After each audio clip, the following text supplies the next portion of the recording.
안녕하세요. 날마다 기막힌 정오의 박지훈 목사입니다.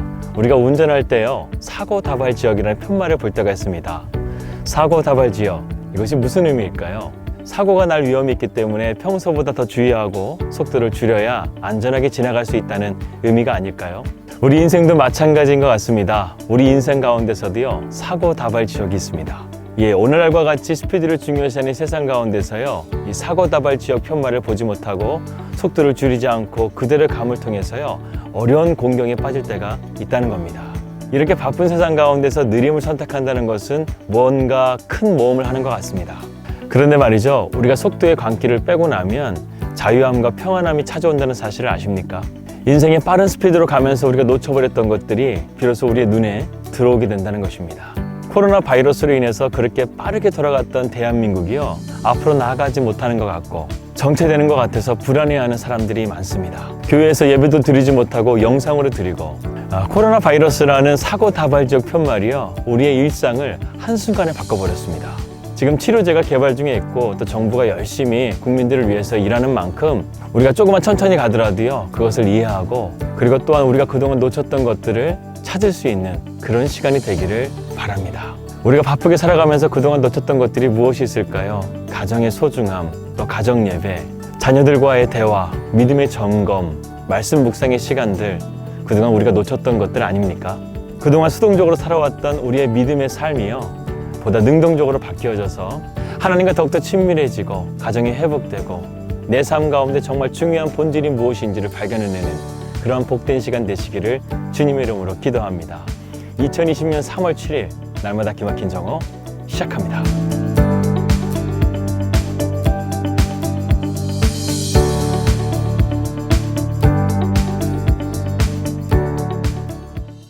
사람은 존재론적으로 불안합니다. 그래서 세상 사람들은 이러한 불안의 원인을 불확실성이라고 말합니다. 우리는 지금 불확실성의 시대를 살고 있습니다. 그런데 불안한 미래는요, 단순하게 미래뿐만 아니라 현재의 나의 모습도 불안하게 만든다는 사실이죠. 그래서 오늘은요, 불안을 길들이는 방법에 대해서 함께 생각해 보고자 합니다. 미래를 불안하지 않고 확실하게 만드는 방법은요, 현재의 나를 튼튼하게 만드는 것입니다. 그렇다고 한다면 불안은 무엇인가? 기독교의 영성가 헨리 나우에는 이렇게 말했습니다. 인간은 길을 찾을 수 있는 지도는 가지고 있지만 정작 자기 집 주소를 모른다. 다시 말해서 인간이 불안한 것은요, 자기 자신을 제대로 알지 못하는 데서 비롯된다는 그 의미를 담고 있습니다. 오늘날의 현대인들은요, 마치 시상에서 엄마의 손을 잃어버린 아이처럼 불안에 시달리고 있습니다. 겉으로는 멀쩡해 보입니다. 그리고 큰 소리도 쳐봅니다. 하지만 그의 내면에는요, 불안함이 있다는 거예요. 빠른 세상 가운데 뒤처지지 않기 위한 불안, 그리고 미래에 대한 불안, 그리고 코로나 바이러스까지 지금 우리는 불안의 극치의 시대를 살아가고 있습니다. 그런데 여러분, 코로나 바이러스보다 더 무서운 것이 바로 불안 바이러스입니다. 이 불안도 코로나 바이러스처럼 형체가 있지 않습니다. 보이지 않아요. 그런데 이 불안이 내 마음에 들어오게 되면 내 마음을 들쑤셔 놓습니다. 그래서 이 불안이라는 질병이요, 평범한 내 삶 가운데 스트레스를 주고 또 이것이 질병으로 찾아와서 우울증이나 불면증, 그리고 공황장애나 강박장애와 같은 그러한 질병에 시달리게 만듭니다. 현대의학도요, 이 불안이라는 질병을 치유해줄 약은 아직까지 개발되지 않았습니다. 불안을 완화해줄 안정제는 있지만 이것도 치료책은 아니죠. 오히려 이것을 통해서 약물 중독에 빠지게 되는 겁니다. 그렇다고 한다면 불안의 탈출구는 없을까요? 사람들은 이 불안으로부터 탈출하려고 하지만 그리 간단한 문제가 아닙니다. 돈이 많으면 불안에서 벗어날 수 있을까요? 사람들이 왜 그렇게 악착같이 돈을 벌려고 하는 걸까요? 이것도 바로 불안 때문에 그렇습니다. 돈이 있게 되면 내 이 불안한 것을 채울 수 있지 않을까, 이렇게 생각하는 것이죠. 권력이나 인기도 마찬가지입니다. 인기 연예인들이 왜 자꾸 그렇게 약물에 손을 댈까요? 그리고 권력자들은 왜 그렇게 매일같이 싸우는 걸까요? 그 깊은 심연에는요, 불안과 두려움이 있기 때문에 그렇습니다. 불안에는 몇 가지 특징이 있습니다. 첫 번째, 불안은요, 우리를 목마르게 한다는 것입니다. 불안할수록 더 목마르게 되고 더 채우고 싶고 더 가지고 싶은 그런 목마름을 가지게 된다는 것이죠. 전설적인 부호가였던 록펠러가 그가 임종을 맞이했었을 때 한 기자가 그를 찾아옵니다. 그래서 그에게 이렇게 묻습니다. 당신은 지금 자신이 가지고 있는 것에 만족합니까? 이렇게 묻자 록펠러가 이렇게 말을 했다고 하죠. 조금만 더. 아주 유명한 말이죠. 세상 최고의 부호가였던 록펠러도요, 그가 마지막 죽는 그 순간까지 만족함을 몰랐다는 것입니다. 여러분, 물질이라는 것이 그런 거예요. 세상의 것으로는요, 우리의 불안을 절대로 해결할 수가 없어요. 두 번째 특징은요, 불안은요, 욕망과 밀접하게 관계를 맺고 있습니다. 아이러니하게도요, 이 불안이요, 우리의 잠재된 욕망을 부추깁니다. 그래서 더 많이 가질수록요, 상실에 대한 두려움이 비례적으로 같이 올라간다는 거예요. 우리가 이러한 불안의 벽을 넘지 못하게 되면요, 결국 그 상실한 마음 때문에 우울증에 빠지게 되고 강박증에 빠지게 되고 결국에는 자살이라는 잘못된 선택까지 하게 된다는 겁니다. 그래서요, 오늘 분명하게 알아야 될 것이 있습니다. 이러한 불안을 우리가 떨쳐버리지 않으면요, 여러분의 삶은요, 위험합니다. 사고다발 지역을 주의하지 않고 달려가게 되면 결국에는 사고가 나는 것처럼 여러분의 삶이 위험해질 수 있다는 거예요. 그렇다고 한다면 이 불안이라는 것을 우리가 어떻게 해결할 수 있을까요? 첫 번째로는 자신의 연약함을 인정해야 합니다. 인간은 연약합니다. 인간은 부족합니다. 그렇기 때문에 인간은 불안의 문제를 절대로 해결할 수 없습니다. 만약 그것을 자기 힘으로 해결한다 하더라도요, 불안은 더욱더 깊어질 것이고 결국에는 약물에 손을 대게 되고 절망적인 삶으로 가게 될 것입니다. 그래서 우리는 무엇보다 자신의 연약함을 인정하고 하나님 앞에 겸손하게 나아갈 수 있는 그런 연약한 심령이 필요하다는 것이죠. 그래야 우리는 그 다음 단계로 나아갈 수 있습니다. 두 번째로 우리가 불안을 이길 수 있는 방법, 주님이 불안의 답이라는 것을 믿고 나아가는 것입니다. 불안은 분명히 무서운 힘을 가지고 있습니다. 그런데 이 무서운 힘을 굴복시킨 분이 계십니다. 바로 그분은 예수 그리스도십니다.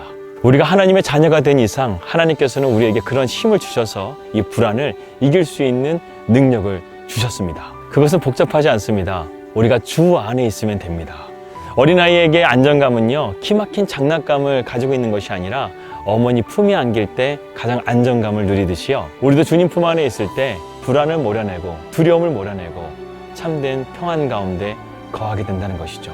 서두에 말씀드린 것처럼 우리 인간은 의존적인 존재예요. 그래도 자꾸만 사람을 찾으려 하고 또 아니면은 자기 스스로를 의지하려고 합니다. 그런데 여러분, 불안한 존재가 불안한 존재를 의지한다고 해서 그 불안의 문제가 해결될까요? 그렇지 않습니다. 더 불안한 문제를 가중시킬 뿐입니다. 내 안에 완전하신 그 주님을 모시게 될 때 우리는 참된 평강과 기쁨을 누리게 되는 것이죠. 주님은 죄로 인한 불안 바이러스뿐만 아니라 우리의 사망의 권세까지도 십자가의 능력으로 굴복시키셨습니다. 그렇기 때문에 우리가 믿음 생활을 잘하는 것도 중요하지만요, 그 믿음의 대상을 정확하게 알고 바르게 가는 것은요, 더욱 중요합니다. 주님께서는 십자가에 달려 돌아가시기 전에 제자들에게 이렇게 말씀하셨죠. 내가 너희에게 평안을 주러 왔다고 말씀하셨습니다. 내가 주는 평안은요, 세상이 주는 것과 같지 않는 그러한 평안이라고 말씀하셨죠. 여러분, 불안한 존재끼리 서로 의지하게 되면 결국 불안만 가중되게 될 뿐이지만 완전한 자를 의지하게 되면 그 사람도 완전하게 되는 것입니다. 주님이 주시는 참된 평강은요, 세상의 것과 다릅니다. 그래서 바울은요, 주 안에 있을 때 그러한 갖은 고통과 고난을 겪음에 통해서도요, 그리스도인의 길을 걸어가는 것을 기뻐하며 하나님을 찬미했습니다. 그러자 옥문이 열렸어요. 여러분, 지금 세상은요, 불안으로 가득 차 있습니다. 그래서 사람들은요, 불안의 탈출구를 찾고 싶어 해요. 그래서 여러 가지 방법들을 찾으려고 합니다. 그런데 이 불안한 세상 가운데서 찾을 수 있는 것은요, 불안한 것밖에 없어요. 하늘의 것을 찾아야 됩니다. 오늘 본문인 시편 4편의 기자는 이렇게 말씀하고 있습니다. 인생들아, 어느 때까지 나의 영광을 바꾸어 욕되게 하며 헛된 일을 좋아하고 거짓을 구하려는가? 너희는 떨며 범죄하지 말지어다. 자리에 누워 심중에 말하고 의의 제사를 드리고 여호와를 의지할지어다. 주께서 내 마음에 두신 기쁨은 그들의 고식과 새 포도주가 풍성할 때보다 더하니이다. 내가 평안히 눕고 자기도 하리니 나를 안전히 살게 하시는 이는 오직 여호와시니이다. 참으로 요즘 세상을 바라보게 되면 불안한 것밖에는 보이지가 않습니다. 그래서 바이러스보다 더 무서운 불안의 질병이요, 우리의 마음을 들쑤시어 놓고 갉아먹는 것은 아닌가 생각이 듭니다. 사랑하는 여러분, 우리 정신 바짝 차려야 됩니다. 절대로 흔들려서는 안 됩니다.